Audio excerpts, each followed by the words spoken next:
Morning. এখন বাজে 8:10। আমি ক্যামেরাটা অন করলাম কারণ যে ব্লগটা তোমরা দেখতে চলেছো সেটা হলো দুদিনের ব্লগ। তো এটা বোঝানোর জন্য আমি ক্যামেরাটা অন করলাম। তো চলো ছেলেকে ঘুম থেকে ওঠাবো, উঠিয়ে কাজ আছে, চলো। তোমরা কে কে খাও বলো তো গিলামেটে, এটাই আমি বলছিলাম আর কি। কিন্তু এত জোরে জোরে টিভি চলছিল, তারপর ছেলেও চেঁচাচ্ছিল, ওই জন্য আমি আর সেটা ভয়েস ওভার দিয়েই থাকছি। আর এইটা হলো আমাদের মাংস, আর তলায় পোষ্যর মাংস আছে, আর এইটা রান্না করব। আমার ভীষণ ভালো লাগে গিলামেটে খেতে। আর শ্বশুরমশাই লেগ পিস খায় না, তাই এই লেগ পিস দুটো আমার আর আমার হাজব্যান্ডের।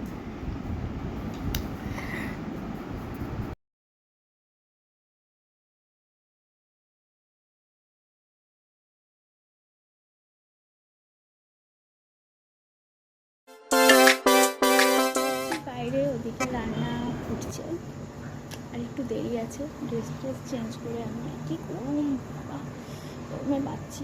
আমি তোমাদের বলেছি যে আমি রোজ রোজ নতুন নতুন কিছু দেখানোর নেই ব্লগের মধ্যে, তাই আমার 3-4টে ভিডিও মিলে হয়তো একটা ব্লগ তৈরি হবে, তোমরা একটু বুঝে নিও।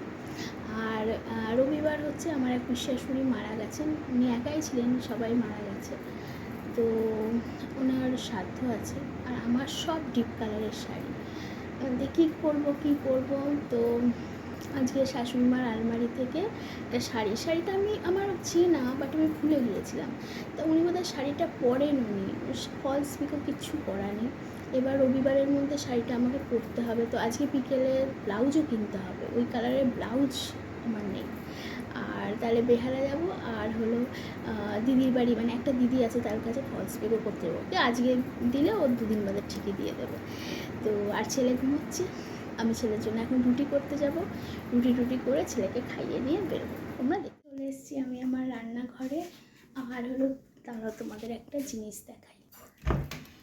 এই দেখো, এই দুটো বোতল আমি মিশো থেকে অর্ডার করেছিলাম। যেদিনকে করেছিলাম সেদিনকেই আমি ওপেন করেছিলাম, কিন্তু ভিডিওটা ক্লিপটা কোনোভাবে ডিলিট হয়ে গেছে। তো বেশ সুন্দর হয়েছে না? আমি ভেবেছিলাম যে হয়তো ছোটো সাইজের আসবে, কিন্তু বেশ ভালো সাইজের আছে। তো চলো রুটিটা বানিয়ে নিই, তারপর কথা হচ্ছে।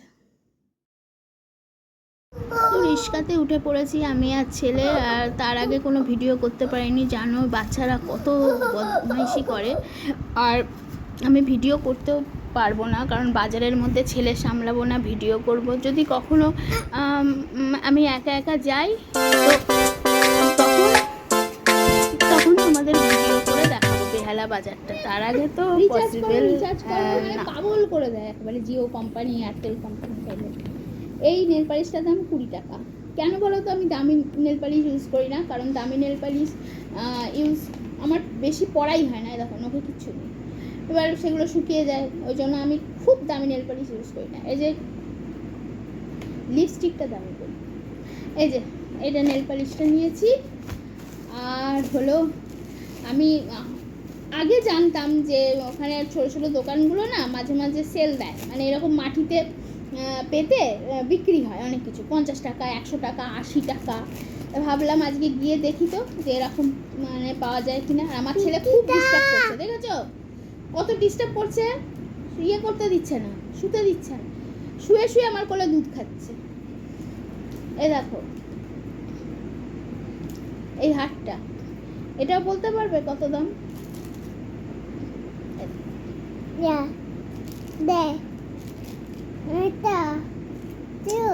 এটা দেখেছো কত? এটা 50 টাকা দাম। আর এর সাথে এরকম এরকম কানের, এই যে কানের যে ব্লাউজটা, এই দেখো এই যে ব্লাউজটা, মানে সরি যে শাড়িটা পরবো সেই শাড়ির জন্য এই ব্লাউজটা নিয়েছি। এরকম পাড়ে এরকম আছে, 100 টাকা। আমি ভাবতেই পারিনি এটা 100 টাকা দাম হবে। এরকম বিক্রি করে। এই আজকে করে, মঙ্গলবার করে, আর হলো ওটা বৃহস্পতিবার করে। বৃহস্পতিবার পুরো বেহালা বন্ধ থাকে, বৃহস্পতিবার করে, এই দুটো দিন করে। এবার আমি ভেবেছি হয়তো মানে চেঞ্জও হয়ে যেতে পারে, বারটার করোনা গেছে, তো দেখলাম না, ওই জন্যই গিয়েছিলাম। তো হলো ব্লাউজ তোমাদের সাথে মোটামুটি শেয়ার করে দিলাম। আর হলো এই হলো চিকেন রোল। বেহালা যাবো আর হাজির রোল খাবো না, এটা ছেলে ঘুমালে খাবো, না হলে হাম করতে আসবে। চলো টাটা। একটা জিনিস শেয়ার করতে ভুলে গেছি, ওই জন্য আবার ক্যামেরাটা অন করলাম। এ দেখো, এইগুলো নিয়েছি ছেলের জন্য, এগুলো সব 50 টাকা করে। ভালো দিনে গিয়েছি না।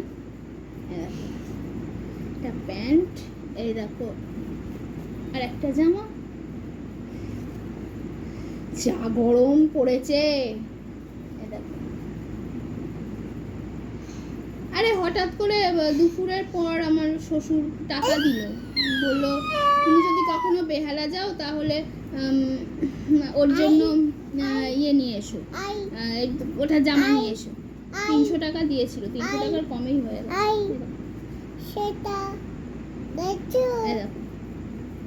এই জামাটা, এটা প্যান্ট, এই যে জামাটা।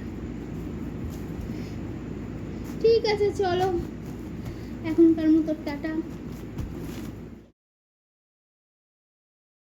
তোমাদের সব কিছু দেখালাম, যদি ভালো লাগে তাহলে কমেন্ট করো, আর লাইক করো, সাবস্ক্রাইব করো। আর হলো তোমার শ্বশুরমশাই টাকাটা দিল বলেই আরও বেহালার প্ল্যানটা আমি বানালাম, বুঝলে, না হলে তো কাছে পিঠে অনেক দোকানই আছে ব্লাউজ মানে পাওয়া যাওয়ার, কিন্তু যেহেতু পয়সাটা দিল, ওই জন্য ভাবলাম তাহলে বেহালা থেকে ঘুরেই আসি। ওই জন্য, না হলে ভেবেছিলাম যদি মাটা আসে, মায়ের সাথে যাব বেহালা। একা একা বাচ্চা নিয়ে খুব সমস্যা যাওয়াটা, যখন টাকাটা পেলাম তখন আর না যাওয়ার কি আছে। ঠিক আছে, চলো, গুড নাইট। আর কিছু ইয়ে নেই। আর শ্বশুরমশাই বাবা ওদের রাতে ডিমের ডালনা হয়েছে, ওরা খাবে, আর আমি তো রোল খেয়েই হয়ে যাবে, আর ছেলের জন্য দুটো ভাত বসাবো। তো চলো টাটা, গুড নাইট, সবাই ভালো থেকো।